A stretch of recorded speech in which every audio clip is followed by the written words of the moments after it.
One day, I came home and found that my husband had disappeared and left without a trace. A few days later, I found out that him and my sister had eloped. That was 12 years ago. He recently contacted me on the phone, stating, "I'm coming to my home with my wife, and you are in my way. Get out of my parents' house." He was annoyed that I was living at his parents' house. It's been 12 years since they eloped, and I guess he intends to take my sister as his wife now that things have cooled down. But they don't know. They don't know how drastically the family, including myself, have changed since then. My name is Melanie Miller, and I am 27 years old. I studied and majored in web design and started to work in a web production company. That's where I met my husband, Shane. Shane works in the sales department for the company and is friendly by nature. His charm swept me in, and we got married shortly after a year of dating. Once I was a part of the family, we decided to live together in his parents' home. By then, I quit my job at the web production company and started work as a freelance web designer. I decided to work from home so that I could keep up with my household and support my husband's lifestyle. At first, I had some trouble finding work, so my income wasn't stable. Now, however, I have no trouble finding work and maintaining a stable income. I could work at my own pace and put my family first. I could spend quality time with my husband and his family during the mornings, evenings, and even before bedtime. I was so satisfied with life. However, I noticed that my husband started to change his friendly attitude, little by little. It all started when I started to make twice the amount of money compared to what I was making 2 months prior at my old job. I was ecstatic to have reached and surpassed my salary that entire day. I couldn't wait to tell my husband when he came home from work. He's going to be so happy for me, I thought to myself. As soon as I knew he was home, I ran up to the front door with a huge grin on my face. "Shane, guess what? My income last month was twice the amount that I would have made at my last job." "What? Are you serious? Your last job had great benefits and pay, right?" "Yeah, but I've been wanting more. I finally did it." Yep. "That's it? What? You want me to throw you a party?" My husband was being unusually sarcastic and negative. I didn't know where the attitude was coming from, so I asked, "Shane, are you mad at me for something? Did I do something wrong? I genuinely thought that you'd be happy for me." "Why would I be happy? It's not like my salary went up." "Well, yeah, but can't you just be happy for your wife?" "Really? I'm not like you. I'm just not a naturally happy person." "Shane?" After that fight, my husband became more distant and indifferent day by day. Our daily conversations decreased until eventually it was only me that greeted him good morning and good night first. Even though we were only a year into marriage, we were far from happily married. My in-laws, whom we lived with, started to notice the tension and they began to worry, but they never said anything.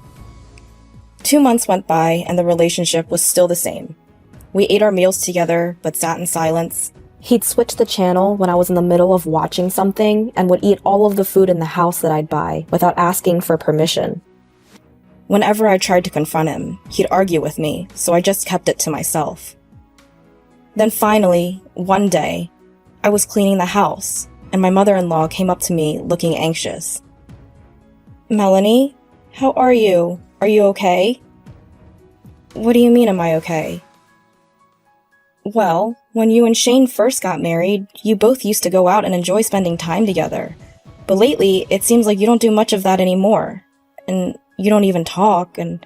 "Yeah, but we've only been married for a year," I replied.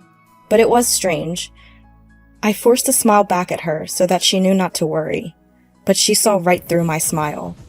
She looked at me with a straight face. "If you don't want to talk about it, I won't make you. But I worry about you, and lately, I feel like you've been down." "Well, I'm not faking anything." "Well, your father notices it too. Him and I are just worried that you might be overwhelming yourself." "Oh, Mother. Honestly, it probably was my fault that my husband was uncomfortable with me earning more. But on the other hand, I also felt alone in my accomplishment. And in the moment, I was so happy that she finally acknowledged and noticed the pain I was in. It brought tears to my eyes. so I decided to tell her everything. After listening to what I had to say, she started to rub my back and responded, "I am so sorry on behalf of him. He is not man enough to sincerely be happy for you and your success." No, it's my fault. It was selfish of me to think that he would have genuinely been happy for me. But that's something you shouldn't have to worry about in a marriage, Melanie. And if you keep your feelings in about this, it will only make it worse. I don't think it could get any worse. Okay, so the two of you need to seriously talk about this. Can you do that? Yes, I can. Thank you for listening to me, Mom. She smiled back at me. Of course. And then she patted my head. My in-laws love me as if I were their own daughter. They saved me. With her advice in mind, I decided to have a proper conversation with my husband. That night, I stayed up waiting for my husband to come home. However, there was no sign of his return no matter how many hours went by. Normally, he'd be home by 10 at the latest, but it was already past 11 that night. "What's taking you so long?" ? I texted him, but he didn't reply. Maybe something's wrong. I attempted to call him, but the phone would only ring and he didn't pick up, so I kept anxiously waiting. About midnight, he finally came home. "Welcome home," I said, but he sighed loudly and looked at me annoyed. "What are you doing? Why are you up this late?" "Well, I wanted to have a serious conversation with you today." "About what?" he answered annoyingly. "This all started between us because of my new salary, right? I mean, I probably should have kept that to myself. I'm sure it hurt your ego." As soon as I said that, a chill ran through me. There he was, in front of me, with a cold look on his face. I was frozen in fear. He replied hatefully, "There's nothing to talk about, and it's pathetic that you're waiting up for me to come home." "I'm trying to have a better relationship with you, Shane." "That's the problem, clearly. I made a mistake in finding the right partner." "No! I'm tired from working overtime. You don't get to talk because all you do is sit around at home all day." My husband stormed past me and went upstairs to the room. I couldn't get myself to move until I was sure he was fully upstairs. Why was he even talking to me like that? I just want to live a normal, married life. My mother-in-law had given me the push that I needed, but nothing had been resolved.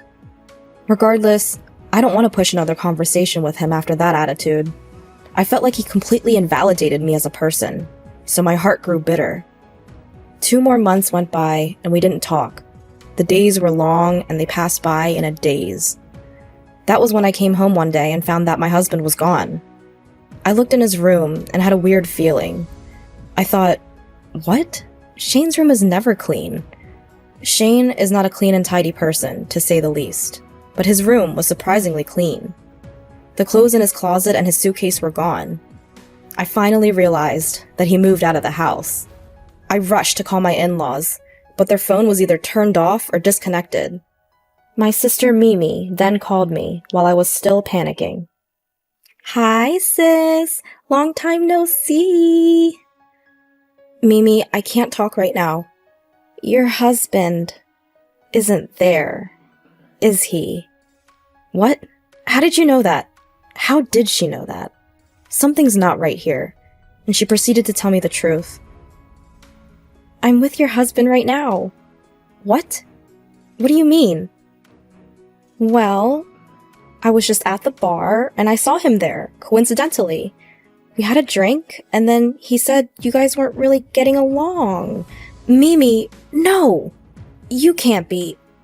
"I am dating him, and we're going away to get married, so don't try and stop me." "Going away? Don't be silly. Bring Shane back home now." "I'm sorry, I can't. I've actually had these feelings for a while now. Plus, he's tall and handsome. I'll take him." Then, the phone went silent. I tried to call her back so many times, but she never answered. Instead, she sent me pictures.